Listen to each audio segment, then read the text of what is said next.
All right, here we are taking a ride in Andy's Jeep. Up the hill, in the rain. Andy. Yeah. What led you to move to Jackson Hole? Why did I move to Jackson Hole? Because I didn't want to grow up. And plus the fact that we had a financial crisis, it was kind of hard to find a job. So it worked out quite well for me. You drive this Jeep up in the mountains and stuff? I do. I kind of. It's great. It's not only a chicken magnet, but it can really go anywhere you want, which is awesome. Well, tell us a story about a near miss you had with disaster in the backcountry. Near miss. I can tell you about a kid who actually did miss. We were climbing the middle of Teton, we got to the saddle, and I noticed there was a kid laying face down on a rock pile. So that looks pretty, doesn't look very good. So as I approached to see what was happening, I noticed the kid was in bad shape. He had easily a serious head trauma, definitely a severed. Let me start over again.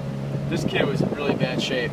Unconscious, barely breathing, unresponsive. And it was my first time ever coming up to a situation like such. Long story short, we were able to meet up with some Exum guys and some people who knew what they were doing. And there was a team of 4 of us.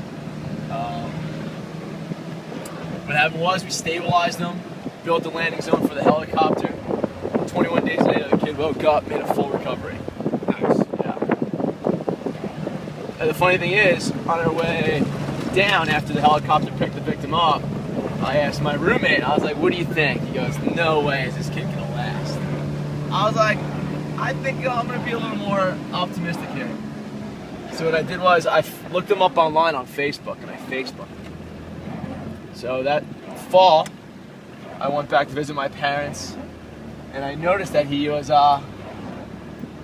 being active on Facebook. I'm like, holy shit, this kid probably is still alive. So I messaged him. I'm like, hey dude, good to see you back on your feet. He responds back to me, how do I know you? I'm like, I'm the one who found you at the bottom of Ellingwood Couloir. He goes, thank you. And that Christmas, his mom sent me a letter. And that was pretty cool. That's nice. What about a whiskey drinking story? You ever drink whiskey?